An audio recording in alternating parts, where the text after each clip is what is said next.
Hello and welcome back. In this video, I'm going to be teaching you how to calculate volume of solid revolution. Volume of solid revolution is one way that integration is also being applied. I'm gonna start off with a keyword definition. Okay, so a solid of revolution is the figure formed when a plane region is revolved about a fixed line. So for example, if you have this to be your plane figure, yeah, and you're probably wanting to revolve it about the x-axis, then if that is the x-axis right there, then that will be revolving around it just like that, all the way around that x-axis. Yeah, sorry that I'm using a piece of paper. And as it's revolving, it's going to create a shape, and that is the shape that we're trying to calculate the volume for, and we're going to try to do this using integration. And the formula for volume of revolution is V is equal to pi going from A to B y squared dx. You're going to be giving the limits. You're going to be giving x is equal to this and x is equal to that in the question, and you have to use that now using this formula to solve whatever problem that you're being asked to solve. Usually there's different formulas for different. If you're working with the x-axis, then you use this formula, and this is probably the formula that you're likely to use for your NCC exams. But there's also a formula for calculating when the solid is revolved around the y-axis. So you should bear that in mind as well.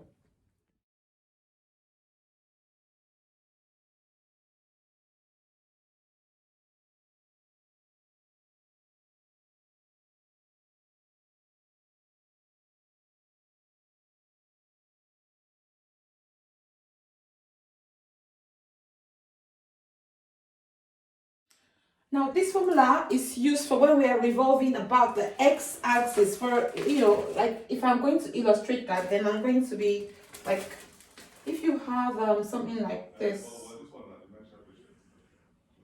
yeah, and if this is, for example, y is equal to x squared plus 1, I'll write that properly for you, x squared plus 1.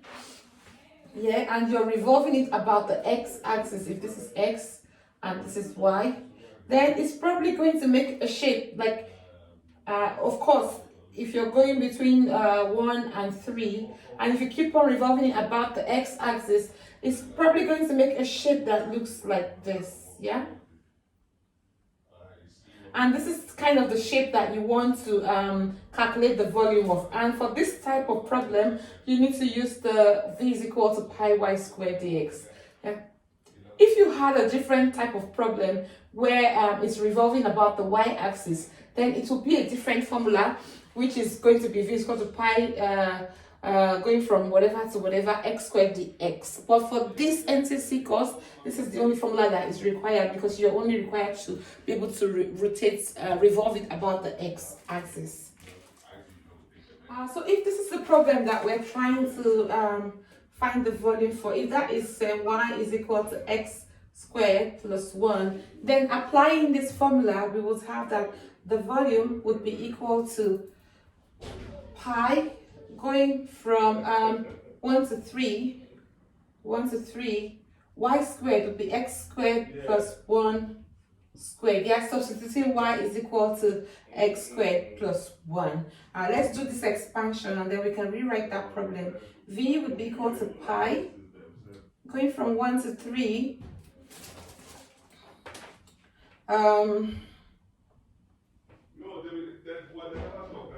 Okay, x squared plus 1 times x squared plus 1. This would be x to the power of 4 plus x squared plus x squared plus 1. I think that's going to give you x to the power of 4 plus 2x squared plus 1. So that's what we'll have here, x to the power of 4 plus 2x squared plus 1. I think we have to put the x here, dx. Now we can definitely integrate this one now. Let's integrate this one. We have v would be equal to pi x to the power of 5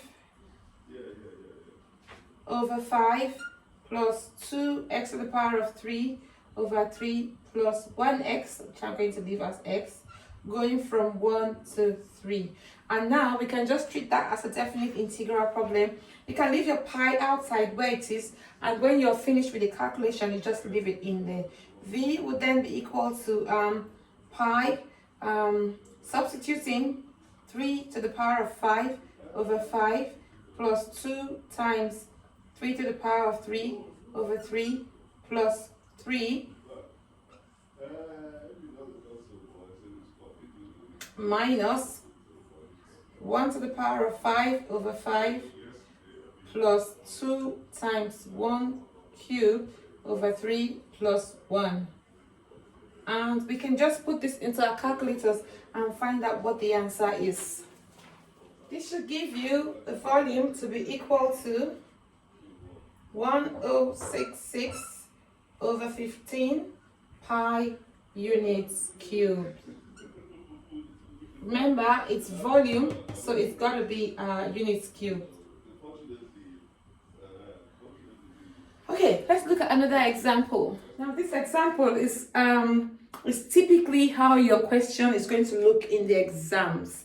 Okay, it says the part of the curve y is equal to x plus 4 between the ordinates x is equal to 1 and x is equal to 2 is rotated about the x-axis. Calculate the volume of the solid generated. Leave your answer as a multiple of pi. So you should definitely leave pi in your answer. So let's have a look at how we would solve this problem using this formula right here.